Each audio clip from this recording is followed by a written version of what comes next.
Salam untuk kita semuanya, berjumpa lagi dengan saya di channel Aritela Tutorial, tempat kita untuk berbagi informasi seputar informasi pendidikan dan informasi guru, serta informasi lain yang ada hubungannya dengan pendidikan dan guru. Pada kesempatan ini, perkenankan saya menyapa Bapak Ibu Guru Honorer Setanah Air yang selalu setia melaksanakan tugas untuk mencerdaskan anak bangsa. Saya yakin Bapak Ibu selalu sehat walafiat. Pada pertemuan kali ini, saya mau menyampaikan satu informasi penting kepada Bapak Ibu Guru semuanya, yaitu mengenai nasib Bapak Ibu Guru Honorer tahun 2023. Artinya ini tahun depan Bapak Ibu ya. Katanya sesuai dengan informasi yang banyak beredar bahwa nasib Bapak Ibu Honorer 2023 itu lebih cerah. Ini info pengangkatannya Bapak Ibu ya, yang memenuhi syarat untuk CPNS dan P3K. Simak videonya, jangan ketinggalan informasi. Dan bagi Bapak Ibu yang baru menemukan video melalui channel ini, dukung dengan cara like dan subscribe, share dan komen, serta nyalakan tombol notifikasinya supaya semua informasi yang disalurkan melalui channel ini selalu update di layar Bapak Ibu. Tanpa basa-basi lagi, langsung pada informasinya.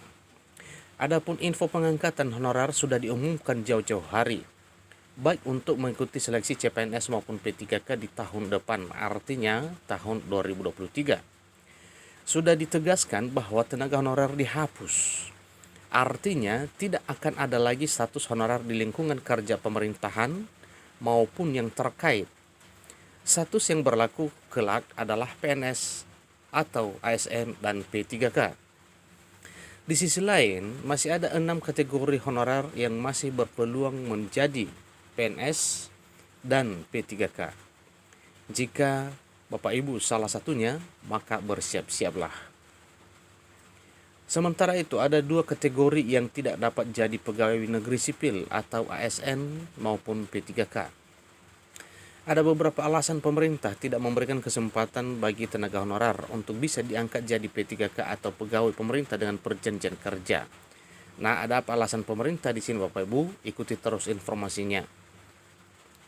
Nasib tenaga honorer saat ini menjadi sorotan di bidang pemerintahan karena status honorer yang dipastikan akan dihapus pada 2023 mendatang.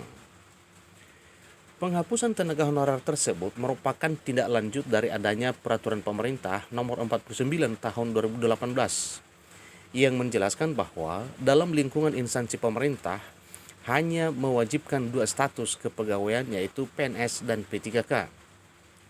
Tentunya hal tersebut membuat kalangan tenaga honorer terutama yang sudah bekerja di instansi pemerintah menjadi harap-harap cemas.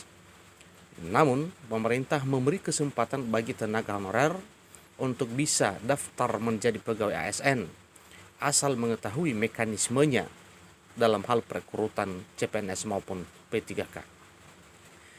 Menyikapi hal tersebut, Kemenpan RB melalui surat edaran bernomor B-15.M.SM.0100/2022 yang berisi himbauan kepada pejabat pembina kepegawaian atau PPK agar segera melakukan pendataan tenaga honorer.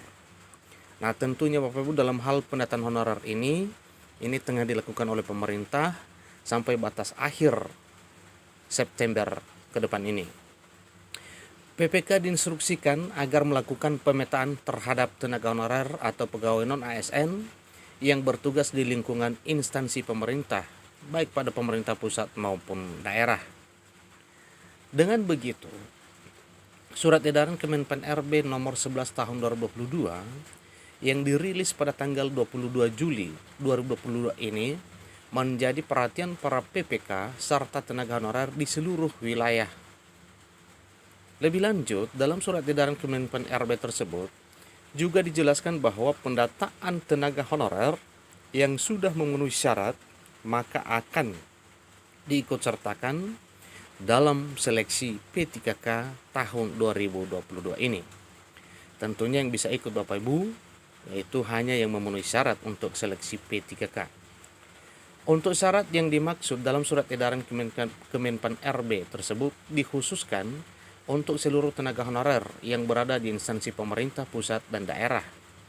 Beberapa syarat yang harus dipenuhi oleh tenaga honorer atau pegawai non-ASN agar bisa diangkat menjadi CPNS dan P3K bisa dilihat berikut ini. Pertama, tenaga honorer statusnya adalah THK2 atau tenaga honorer kategori 2 yang resmi masuk dalam database Badan Kepegawaian Negara atau BKN dan telah bekerja pada instansi pemerintah.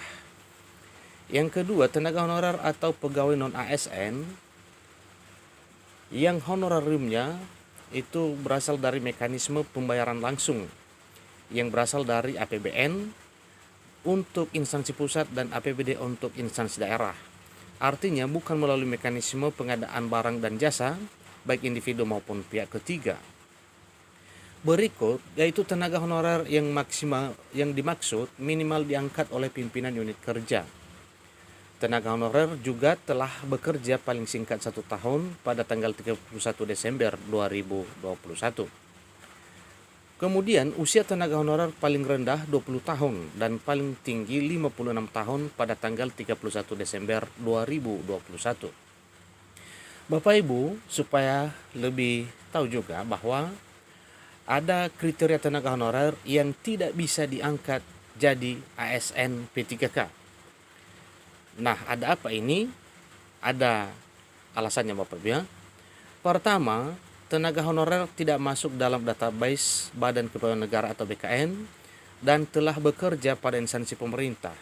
Nah, di sini berarti sekalipun sudah bekerja di instansi pemerintah tetapi belum masuk dalam database Badan Kepegawaian Negara, ini tidak bakal bisa mengikuti seleksi ASN.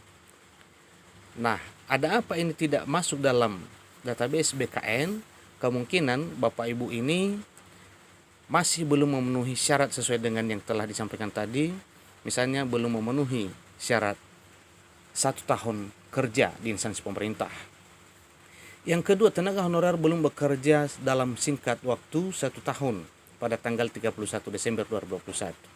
Nah, jelas ini Bapak Ibu ya, bagi Bapak Ibu yang belum bekerja atau belum memenuhi standar 1 tahun kerja di instansi pemerintah sampai pada tanggal 31 Desember 2021, ini tidak bisa diangkat jadi P3K. Kemudian usia tenaga honorer masih di bawah 20 tahun dan di atas 56 tahun pada tanggal 31 Desember 2021. Mencermati syarat tenaga honorer bisa diangkat menjadi PNS maupun P3K tersebut, sebenarnya terdapat peluang besar. Demikian nasib honorer 2023 dan 2022 serta info pengangkatan terbaru yang mana 6 kategori honorer masih bisa ikut CPNS dan P3K.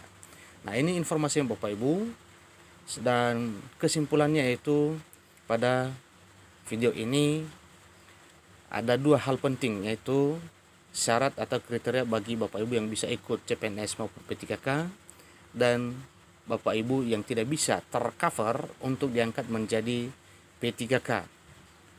Demikian informasinya, semoga bermanfaat bagi kita semuanya. Kurang lebih dalam penyampaian saya mohon dimaklumi.